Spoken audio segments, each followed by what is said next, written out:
Mainly আমি cricket বোর্ডকে represent করতে এসেছি এখানে। ক্রিকেট বোর্ডের পক্ষ থেকে শুভেচ্ছা অভিনন্দন জানিয়েছি ক্রীড়ামন্ত্রীকে। উনি একজন খেলোয়াড় মানুষ, উনি অত্যন্ত চমৎকারভাবে সভা শুরু করেছেন। তার ভিশন সে আমাদের বলেছে এবং এটা খুবই বাইরের কিছু না।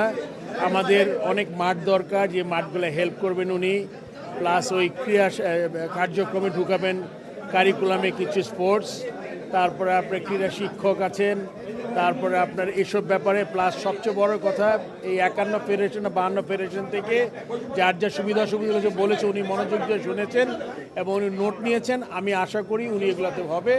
আমি আমার তরফ থেকে বলেছি যে, প্রথম তো বললাম অভিনন্দন জানিয়েছি ক্রিকেট বোর্ড থেকে, সেকেন্ড বলেছি যে আমাদের এই ধরনের মিটিং আরও ছোট পরিসরে পাঁচটা ফেডারেশন যদি নিয়ে করে তাহলে আমরা আরও বিস্তারিত আলোচনা করতে পারবো, যেটা আমাদের জন্য সবার জন্য ভালো হবে। বিসিবি কি আলাদাভাবে মন্ত্রী সাহেবের সাথে দেখা করবে কিনা? কোন আলাদা আমরা দেখা করতে পারি, বাট আমাদের যেটা বলেছি আমি, যে আমাদের যেই কর্মপরিকল্পনা আছে ওনার সাথে যদি একসাথে অ্যালাইন হয় তাহলে আমাদের জন্য সুবিধা।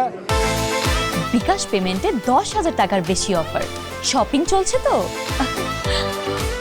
এই জন্য আমি বলেছি যে আমরা আপনার সাথে আরও আপনি 4-5টা করে যদি ফেডারেশন বলেন তাহলে আমাদের জন্য আরও বিস্তারিত আলোচনা করা সম্ভব, কারণ আপনি জানেন অলরেডি 3 ঘন্টার মতো হয়েছে আজকে মিটিং। সবচেয়ে বড় কথা আপনার আমাদের যেই ক্রীড়া প্রতিমন্ত্রী 2-3 বার উল্লেখ করেছেন, আমাদের প্রধানমন্ত্রী ও ক্রীড়া বান্ধব উনি বলেছেন যে ওনাকে একটা নির্দেশনা দিয়ে দেওয়া হচ্ছে যে আপনি এভাবে কথা জেনে নেন কী কী আছে, কী কী করতে চাই।